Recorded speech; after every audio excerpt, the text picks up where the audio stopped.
Come what may, bring it on. I'm gonna love it. Welcome to LDS Unmarried Life. This is a podcast for members of the Church of Jesus Christ of Latter-day Saints who find themselves single either because they're divorced, widowed, or not yet married. This podcast is not affiliated with the church in any way. My name is Annette Bybee. I'm your host, and today we are having a roundtable discussion. And so I thought we would go around and introduce ourselves. I'm Annette Bybee. I've been divorced for about 3.5 years, and I have 3 kids. And we'll go to my left. I'm Jocelyn Armstrong. I've been divorced for, since 2002. Long time. And I have a daughter who just graduated from high school, and I work full-time in the tech field. Great, thank you. And by the way, no one has to use last names if they don't want to. They can use a pseudonym if they want, whatever you're comfortable with. Mm-hmm. Yeah, my name's Jared. I've been divorced just under a year. Got 2 kids, and my name's Patty. I've been divorced 13 years. I have 2 children. I have a 20-year-old and a 16-year-old. All right, welcome. I'm David, and I've been divorced for about 2 to 3 months now. I have 2 kids. One is 24 and one is 12. All right, thank you. It's good to see everybody. We'll probably be joined by another fellow in a little while, Steve, who's running a little bit late. We've been thinking about this topic and kind of settled on online dating. And it's funny how we always get kind of giggles and snickers when the topic comes up. I'm wondering if anyone has a reason why that is right off the bat. Because it is kind of a joke. It's kind of a joke. Jocelyn says it's kind of a joke. I think I've tried it. So I, at this point, pretty much know everybody that's on a lot of them. Like, I'm like, oh, I know that guy, I know that guy, I know that guy. So, right, like the guys, like I see them and I know a lot of them from the singles. And if I don't know them, there's a really good chance, like the one that I was on for a long time was LDS Planet. And they actually pull people in from other sites and just kind of enroll them. And they're not LDS. So these people will be like, oh, I'd love to get to meet you. Maybe we can go out and get a drink sometime. I was like, maybe not.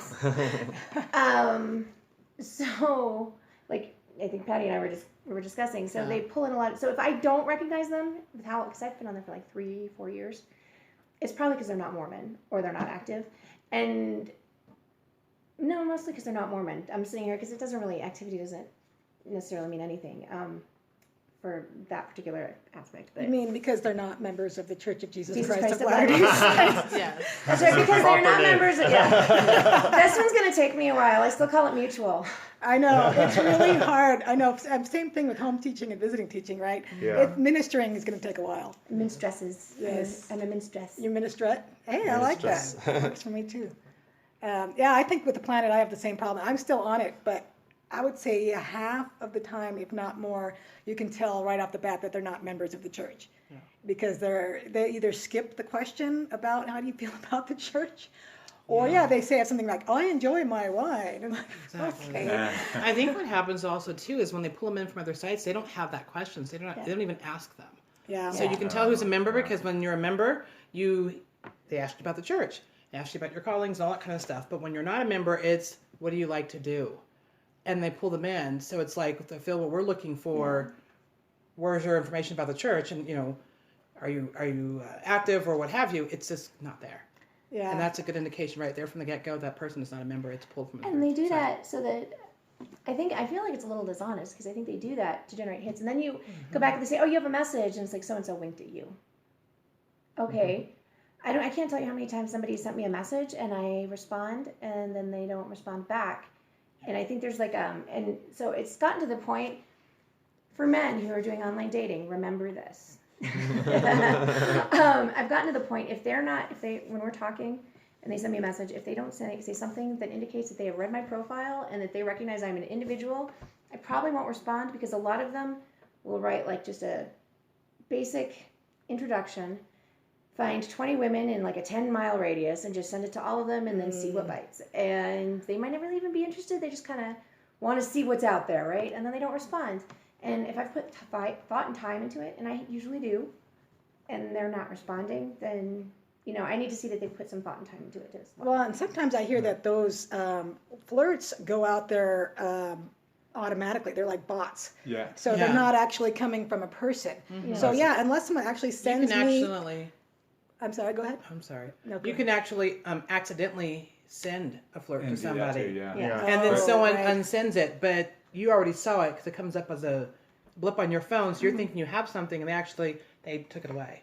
I'm on 5 different ones. Whoa. 3 Wait, tell us what you're on besides Planet, because Planet and Mutual are the only 2 I'm on. Mutual, LDS Singles, Planet, Zeus, and Match. Oh, I don't know Zeus. What's that? Zeus That's the is supposed to be a Facebook. popular one, but I'm Facebook. going to be dropping that one and getting on different other ones too, just to try them out. But yeah, first getting on and stuff, it's really easy to accidentally hit something and hit a flirt or a message and stuff, and they all communicate differently, which I don't like to, but I really have a bias against Planet because they do send fake texts. Yeah. And there's times that, I'll get like 5 hits from the same girl, 4 hits from another girl, and then 5 more. And then I'll go back and look at that, and they've all disappeared from the message Yep. thing. Ah. And so I see Planet that. is one of the worst ones that, I think they do that just to like entice you to sign Yes, up and give them the money, and then once you do, it's like there's nothing. well, not wrong with that it. to even just pull you back into the site though, too, Yeah. I Yeah. think. And I'm really kind of against them more than even all the other ones right now, so. Well, it's funny because you'll get an email that says, you've got 6 new flirts or whatever. And you'll go in there and there might be 1. Yeah. So I don't know what, Oh, I have 0. Yeah. I don't know what they're talking Hey, about. your algorithm is broken. Yeah. Yeah. Pretty much. So, The one thing that I felt like it'd be neat to hear what you guys feel though too, but the one thing that I feel like, especially with the online dating within the Church of Jesus Christ of Latter-day Saints, is everybody seems to think that there's a big pressure of just going out with somebody and that you're going to be attached to them and oh, marriage is next and all this stuff, and it's like it's not. It's a thing to just get out there and meet people at first. You want to establish that friendship first. right. I heard And- some horror stories though about women who are It's like, like Well, I Like think what? that depends on where they are in their journey. yeah. Yes. Well, I mean, as far as Here. yeah, I'm sorry. there's going Yeah, to well, we be. can talk about where they are on Pounding the on the journey, table. but as far as like a man like taking a girl out on a first date and her asking what ward he was in, and he like thinking like, oh, what time do you go to church? What ward are you in? Thinking that like, oh, she's recognizing we need to get back soon because I have to get up early, and her showing up at the ward building like ready to go in as a couple with him to Oh church. wow. Oh, Like after one date. Oh wow. Really? That's So- too much. Yeah, so I mean, it's not like just stuff where women really have to be a little circumspect and Okay, so there's being open and available, and there's being needy. That's needy. exactly. Yeah. That's not Yeah. the same thing, and that's on a whole nother level. All right, we're gonna So yeah, let's recognize that we have a new member that walked into the room now. Would you like to introduce yourself, please? Steve Smith. All right, Steve, what's your story? About what? How long have you been divorced? Over 5 years. Okay. Steve happens to be the gentleman that wrote the book with me on dating after divorce, that we've been reading those chapters together. So Steve and I are kind of partners in crime in a lot of this. Steve, just to catch you up, we're talking about online dating. Sweet. everybody's favorite thing. And mostly so far about the failings of Planet. Failings. Yeah, as far as sending out these fake messages, having bad algorithms, and you can accidentally send a message if you swipe right or whatever it is. It wants you to sit there and choose, right? And so if you swipe right, then it sends a message. Well, I didn't tell it. I just was saying I think that's all right. This one's all right.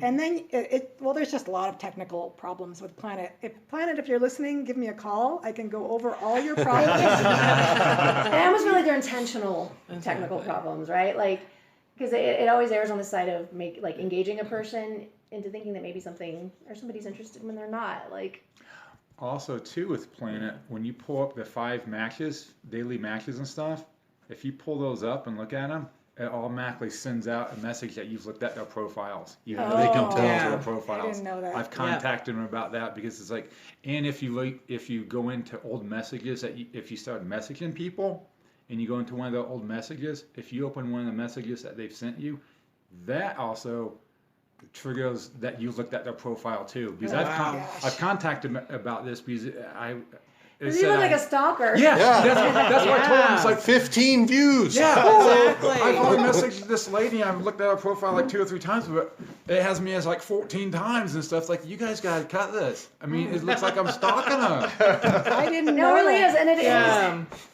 I would That's not creep. good. I don't know.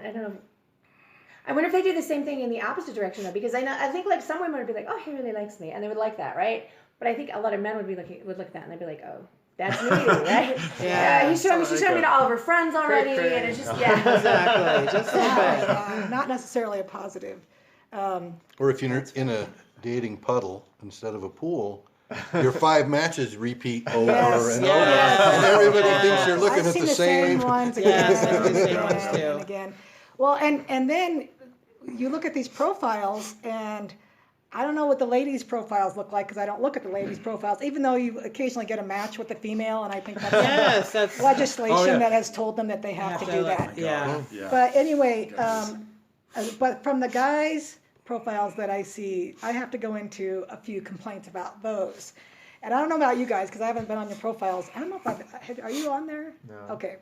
I was a while back, but But no you're in a longer. relationship now, right? Yeah. So, but I know I've probably looked at Monty's and Steve's at one point. Thank you. now I'm gonna go back and like look at it. I didn't get a flirt. Exactly. And Wow. I don't have, Love, huh? but overall, some of the big problems that I see with a lot of guys' profiles is not enough information, first of all, not enough pictures, or when there are pictures, they're frowning, right? Like they're The trying to look tough like face. a tough They're guy. wearing giant sunglasses. Right, This right. is a picture of me, mostly my chin, wearing Right. sunglasses while I'm driving, probably taken from my lap. There's Like- one guy with a mug in front of his face. Have you seen that one? No. He's got shades and then a mug in front of his face, and I'm like, is he trying to be funny? Because how else could you accidentally not show like half of your face? Who right? couldn't love a mug like that? But then, so there are not enough pictures, and then there's like one guy on there. I think he's Smiley something or another, and he's got this big frown. You're like, oh yeah, you're a friendly one. That was me. No, that's you are a smiley one, but that's Yeah, not one you. smiley. Yeah, you're Smiley something, right? One smiley. Smiley what? You One want- smiley. One Smiley? You got that, ladies. If you want to look up Steve, Yeah. one There's Smiley. There's Steve's plug right And I there. do feel like there's a truth in advertising thing that kind of goes unaddressed a lot. Like, I try really hard to make sure that I've got like a full-bodied shot so they see how I'm built. So, if they don't like that, then I want them to know right away. So who wants to go through that rejection after the fact? Yeah. Yeah. Right? Like, Absolutely.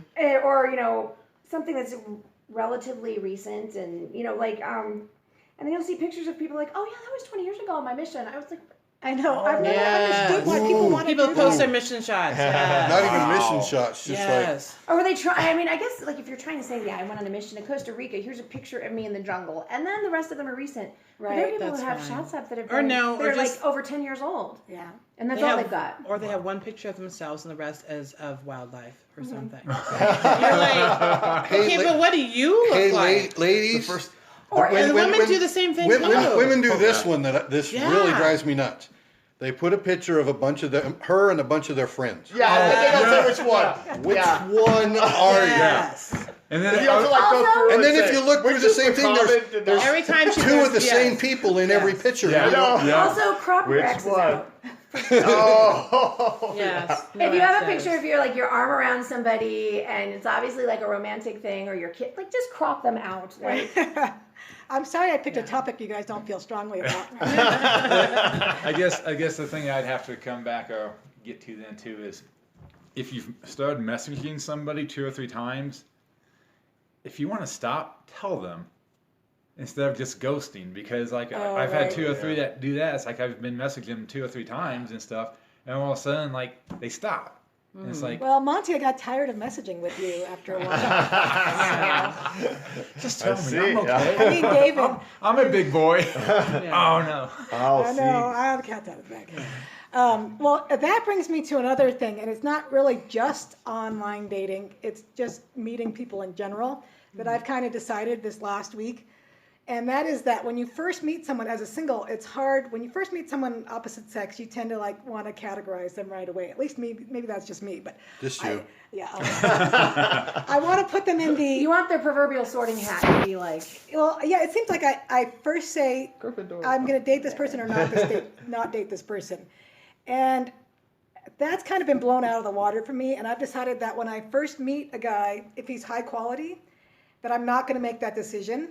But what instead I'm going to say to myself is, this guy is now part of my tribe, right? I think this guy's quality. He's got a lot of good stuff about him, and I don't know where it's going to go, but he's a good guy. I'm going to keep him in my tribe, because maybe if I don't end up dating him, he could be a friend, or maybe he's going to date someone else in my tribe, or maybe he's got something to teach me, or maybe I have something to teach him, or somebody else in my tribe has something to teach him, or vice versa. And so it's hard, because when you first meet someone, especially if that person's interested in you and they're showing that interest in you, but you're not quite ready to go that direction. Yeah, you have to, and I've been trying to perfect this dance. I think I'm getting better. But find a way to keep them in my tribe without dating them if I'm not ready to date them. What do you guys have to say about that? Good luck. I have a benefit of the doubt date rule, and it's actually worked really well for me. Benefit of the doubt. Yeah, I know that's. You're not as creepy as I think Sounds you are. like sounds like a pity date. I want to hear No, what Jocelyn's it's not is. really a pity date. It's just like I've met people before, and if they really like you, they can be nervous. They can like babble too much. They can do all sorts of. I do the same thing. The experts say you should date someone 3 times Yeah, before you you need to go out decide. for a while Yeah. before you Yeah. make up your mind. And it turns out that like some of my most successful, dating experiences have been with somebody that I remember, I meet them the first time and I'm like, I'm not really sure I'm interested. I'm pretty sure I'm not, but I need to give this an opportunity because they seem like a good guy and I need to like let this roll out and see where it goes. Mm-hmm. And then it turns out, down the line that it was something that was like viable and maybe worth pursuing. But in the initial reaction, because like you don't really get to know a person, like they're completely, at least in the instance that I'm talking about, he was really nervous. He was babbling. He was like sweating. Like it was, and I was like, he's such a nice guy. I need to really try and make this, like, give it a little bit more time and give him the benefit of the doubt that maybe he was nervous. So there was something going on. I would think that if So somebody nervous is comes into the date and they're a really smooth talker and they say all the right things and they do all the right things, you're probably out with a player. Well, I was going to say, that's what I'm poking, like doing the verbal poking, like what's wrong with him? What's going on with him? Everyone's nervous, though. Yeah. But I mean, everyone's nervous. Yeah. Right. And so I think, especially as being part of the single community, whether you date them or not shouldn't matter. It should be whether or not you've developed a friendship. I think that should be the core thing, because we all have times like, hey, I might be dating someone, but I have a work function that everyone's going and I need to bring somebody. Right. You know what I mean? It's not a date. But, as far as like a romantic, whatever, but this is my friend, and I would like to spend some time with my friend. I just call in sick. Yeah. I do too. Like I said, but at the same time, I'm like, oh, we really missed you. You're like, man, I missed that opportunity. I really should have been there. Yeah. You know what I mean? So if you don't look at someone as like, okay, if we're not dating, I don't want to talk to you, but what's wrong with being a friend? I wouldn't mind just calling up and just like. Well, that goes into a whole nother podcast. Can men and women be just friends? I think it's difficult too, because of the standards that we have and what we do and don't do, that there's a strange line between dating and just being friends, because all of the things that you do with a friend, really as members of the Church of Jesus Christ of Latter-day Saints, Nicely done. we also should be, that those are the same standards that you kind of set when you're dating someone, as far as, not really kissing a lot and making out and not putting yourself in those sorts, in a position. So a lot of people who aren't members of the Church of Jesus Christ of Latter-day Saints. You can't just say members of the church, I think. Yeah, you can say members of the church, right? People who are members of the church, they're like, like my, I was dating a guy for a while, and my little brother, he's like, you are so Mormon, because there was something that happened, and I was, I was telling him, I was like, yeah, well, we've got like this extra room and like a mattress, and we're putting in an extra room so that he would have a place to stay. And he was like, that's so weird. So it's really hard for us, like, to draw those lines and say, okay, is this a date or are we just friends? Because we kind of do the same things. It's a strange. The more you hang out, though, somebody's going to catch feelings. Yeah. Somebody. True. Yeah. That's true. Yeah. Cast a wide net. And yet, I'll build a tribe. to me, I agree. That's the way to go. I want to be, I would like to be friends for a while before it goes in a romantic direction. Nah, blah, blah. Have we seen? We kind of had this discussion at the last podcast, and we haven't brought up the K word yet, and here we are, at almost 20 minutes kissing. Last time it only took Actually, she 15 didn't minutes. mention- to We're get not going to there. talk You did about men- that oh, again. she did. You're are right. you? She did mention it. It was brought Okay, up. but Going into that again? Well, I think Why it's, not? Fun place to be. it's just, this is where the singles always go, right? But I want to be friends with someone long enough. I guess maybe this is partly from my fear-based perspective. I don't know if I'm the only one, but I fear in the dating world. I fear both failure and success. Okay, I fear not getting dates, not getting asked out, having nothing happen. But the other part of me fears getting into a relationship, and so I think I have more trepidation about getting locked into something, which is silly because obviously I'm a grown woman. do you have commitment issues? Then? She said commitment. No, I don't And that just know. I left. wonder, and I don't want this to turn into a group therapy session, although that's okay. But, For you? No, I think that some of us, I think that there's a problem with, especially because like when you get divorced, you analyze it and say what went wrong, how did I mess up, and then if you have like a string of relationships after that, like near misses, and I've dodged many a bullet, where you go back and you look at that and say, oh, I dodged a bullet, why didn't I see that, and then you start doubting yourself and you doubt your, so Like my picker done broke. that's exactly that's the same phrase that I use. Yeah, same here. Is you have a broken picker. And so to me, a lot of times, if I meet somebody and I'm instantly attracted to them, I can almost guarantee you that would be train wreck. Right? Because it's because like there's, and that's one of the things that we want, I think, like is, especially like in this modern day and age, right? We want like that instantaneous, like lovey-dovey feeling. We're like too that romantic. high. We're super romantic and we're Yep. not You very. know who ruined it? Who? Walt Disney. Yep. Yes. well, it was before that. It was, I think it was Perfect, right? There was that podcast that We watched it. Jocelyn and I both watched the video. She shared a video with me last week. it was Elaine. De Bolton. Yeah, or something Double like- Toll. And it was called On Love. And he wrote a book called Why You Will Marry the Wrong Person. And then in parentheses, really tiny, it's like, and why that's probably okay.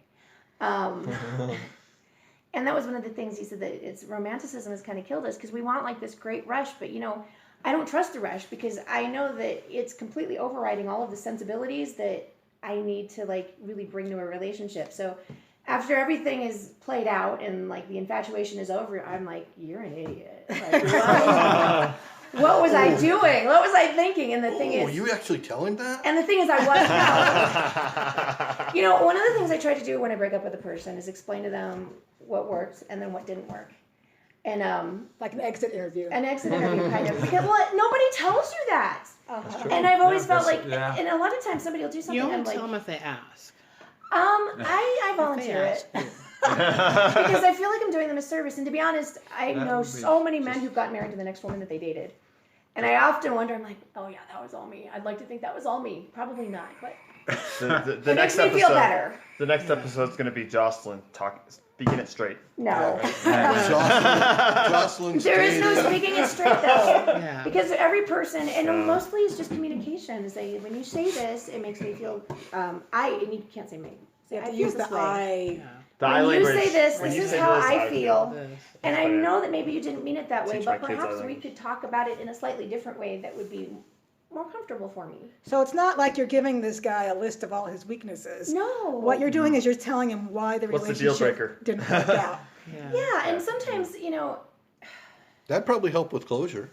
Yeah, it it helps would. with closure, but sometimes too, like a lot of times it's just like they're not comfortable with like seeing me being a mom, and I'll be like, I'm always going to be a mom, and my daughter's going to come first, and I think that one day when you have children, you'll probably understand that, but you don't have them yet, and so it's not really a place where you are, and I can appreciate that, but I think that that's why it's not going to work out because I will always put my daughter first, and that's just the way it is. All right, so let's just stop for a second because that raises something that I'm curious about. All of us here have kids, right? Mm-hmm. All of us are divorced or at least have been in a prior relationship that we're not in anymore. Mm-hmm. So what I'm curious about is we don't have any never marrieds or no kid people here today. My goal is to get some more of those folks involved in future episodes. But what I am curious is if any of you have dated or are willing to date people who have never been married or don't have children? I have. Okay, tell us what you think. It goes either or. I don't think it depends on the person and their maturity level. Period. Has nothing to do with whether they have children. A person who is mature enough understands the fact that your kids are going to come first. A person who's not mature doesn't understand that. They want all of your time, and that's just the way that it goes. So if you're dealing with a mature person, then they will understand. They'll give you that space, and they'll let you engage when you're free for the moment. Someone who's not mature wants every second of every moment of your time.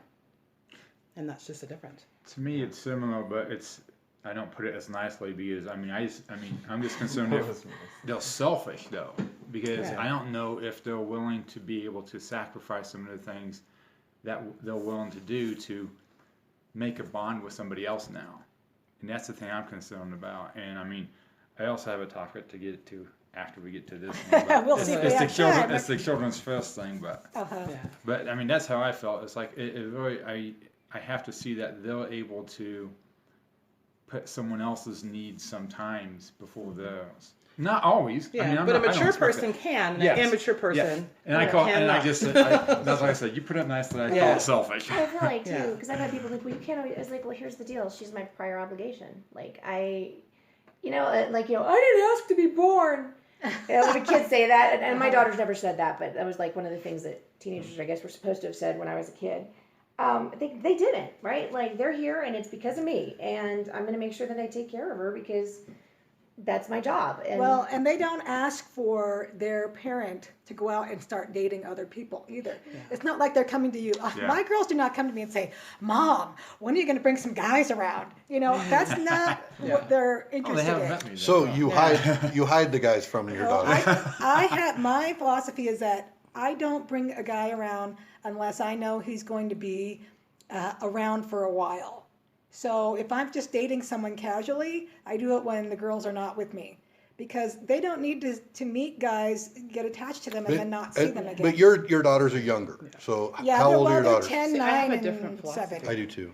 And so, and the thing is, because of my fear-based approach to dating, I have not really been in serious relationships. I had one that was semi-serious, didn't last very long.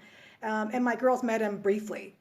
But now I won't bring someone in and get serious about him until I've seen him interacting with my girls and I know that he's good father, stepfather material. But I don't bring guys traipsing through, basically. My girls, not like a revolving they know, door. They know that I date. Right? They see my texts. My girls will grab my phone and just start doing things with it. And so if they see my text, they kind of know what's up. I don't lock it. It's open. And so I'll send texts to Abby now. No. And so they know that I date. They know that I have guy friends. They've met my guy friends. But if I'm in a relationship with someone, I'm not going to bring him around and let him spend a lot of time with my girls and get attached unless I feel like this is probably a keeper. See, I have a little bit different. Yeah. Mine's different. I want to hear it all. I have some experience. Mine's different. And for this reason, I want my children to grow up and knowing that they're supposed to see multiple people. They're supposed to date. They're not supposed to just all of a sudden couple up. I don't want them to feel like, well, you've already decided for me whether this person's going to be part of my life, and what if I don't like them? You know what I mean? I don't have them spend a lot of time, but I have them meet. I want them to see the face of the person who I'm going out with. We live in a society now where things happen.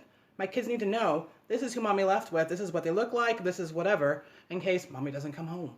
It's reality. There's a copy of a driver's license, too. Exactly. I've had dates that have taken pictures of my driver's license and my license plate on the car. Wow. Really? And I'm okay with it. Yeah. My daughter, but it's true. You have to be, I have a 16-year-old daughter. She's at the dating age. I want to make sure that when she doesn't just the first boy and that's it, 'cause that's all she knows. Yeah. I want her to know that it's a process, and then you'll meet the right person eventually.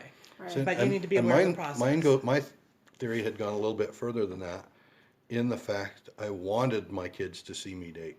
Yeah. I wanted them to see my son an example of how you should treat a lady. Yeah. You know, that he sees me maybe buy flowers, he sees me cleaning Yes. up the car and getting ready. Yeah. And when You've never done that for me. and I wanted my daughter to see how the boy should be treated. Yes. Yeah. Exactly. That you don't sit in the car and honk. Exactly. That you know, Yes, that some of very these true. some of That is these very different true. some of these And different see, things. I So I'm remember- totally open Yes, with my daughter has kids. seen that too, with me getting flowers and whatever, and she knows. And that like, my this is how son- someone's supposed to treat you. My son's we've spent time with my dates before, and Yeah. my son has seen me, my daughter has seen me open the car door for the lady and do those things that Yes. I probably think should be from a done. male No. standpoint, that's really great. But from my standpoint, a lot of it is how, so I'm trying to think of how to put this. One of the things that I thought about a lot, like I didn't date until my daughter got into high school. I really just was staying away from it. Like there was a little bit when she was a lot younger where I thought, that we could integrate. But there was kind of a point where she reached an age where I was like, this isn't going to work out well. My dad, hi Dad, my dad's been married like 5 times. And I've had a lot of lessons on how not to be a stepmom from the way that we were treated growing up. And so a lot of it was just understanding that you can be a great person, you can be a great mom, you can get married and have somebody else's kids in your house. And if they were raised with a different set of priorities, it is just going to be like this, and your kids are going to win out because that's how I'm built. That's how that's how a woman is built. That's a hard thing to mesh. Yeah, it is Yeah. really Two hard. families, two People say kids. blend, and I think Blended family. when they say blend, they mean like in a blender. Yeah, that's what I think. Right? Pulse. Yeah, it's pulse, right? Like it's painful and it hurts, and somebody always ends up losing. And I didn't want that for my daughter. I didn't want that for somebody else's kids. So I was like, if I do date, I would date somebody who didn't have any kids, but then they wouldn't want kids of their own. Well, And, and then so, that narrows your pool even more. well, Right. right. So Exactly. for now, Well, I'm just, for a long time I didn't, and then when I got into high school, and even now, like my daughter just as a belated birthday present bought me a puppy. But she's been telling me for a while now. She's like, "Mom, it's fine if you date," and I have been trying, but there's it's the puddle. It's the So plan. when my daughter turned 16, I said, "I am so excited that you're 16," and she said, "So I can drive?" And I said, "No, so we can double date." Oh, well, try this one. My mom is divorced and in the single scene. So now I get to run into her at activities. One of the first times I met you and your mom. I know. There's a reason we don't live So together anymore. I have a little bit of a perspective on that because shortly after I got divorced, I was kind of tossed myself back in the dating pool pretty quick, and I was dating a girl, and it seemed like it was getting serious. And I brought my kids pretty quickly on, and they started getting attached. She had 3 kids, and they were getting close, and then it didn't work out, and I saw the effect it had on them, and I was like, no, I'm not bringing kids too early anymore. See, know? I would I worry about that. even though I've seen that, I would still do that. Yeah. Because not all relationships are forever. They need to know that people come in and out of their lives. Yeah. And that's a really good opportunity for you to teach that principle that, she came into our lives, the kids came into our lives, we're friends. When we see them, we hope that we will still be friends, but things don't always. It's a lesson that they should learn now when you're teaching it, not when they're 25, learning how to break up If with they can people. still be friends, but a Or lot of times 45, learning how to break I up. think it's a strange situation, though, at least for me, because I guess my situation is a little bit different because my daughter's dad is completely out of the picture. We haven't seen him since she was like 2 or 3. And so these men that are coming, like, that I'm dating or whatever, these are men that she is seeing. This is who mom's dating. This is, like, what I should be looking at is, like, an example. So I'm kind of, I'm a little afraid, or I was always a little hands-off with a lot of men until I knew for sure that was somebody. Basically, my thought process is that I don't want him meeting her if he's not somebody, or even I don't want to be dating him If he's not quality. good enough for her. I agree. Because who I end Of up dating course. is the kind of guy she's going to end up dating. And it turns out that there aren't a lot of guys out there who are up to par for my daughter, and therefore me, if that sounds. Yeah, Well, that's yeah. good. No, I get it. think that's That good. makes sense. You know, Yeah, I awesome. wouldn't want to bring somebody that Yeah. wasn't up to par into our life. And then Yeah. the fact is there's not a lot of guys. Everybody's damaged, man, and I am too. I mean, we all are. But I think at some point it's the benefit of the doubt again. We have to go have the benefit of the doubt. I was listening Can I say my line? some talk. Go ahead. You have a benefit of the doubt line? Yeah, but she doesn't like it. She's going to edit it out of the podcast. No, I'm not going to. Well, and everybody's damaged, but there are a lot of people that believe that they're perfect. And they're looking for that perfect relationship. The way I put it in our other podcast was there are a a lot of people that think their poop doesn't stink, but everybody's poop stinks. Mine smells like roses. What are you talking about? I'm kidding. Yeah. Yeah, what I was going to say is that, I heard this talk saying that, you're not marrying somebody because they're perfect, but for their potential, and if they're at least trying, because everybody's broken, but the point is, are they just fine being broken, or are they willing to improve? That is all that I really look for, and it's amazing how many people are like, well, this is just the way I am, and this is the way it is. Because I know that there are things that are wrong with me, but I want to fix them. I've dated a lot that have said, this is just the way I am. Because I know that I have problems, and I want to fix it. So, but that also goes into where they are with the gospel.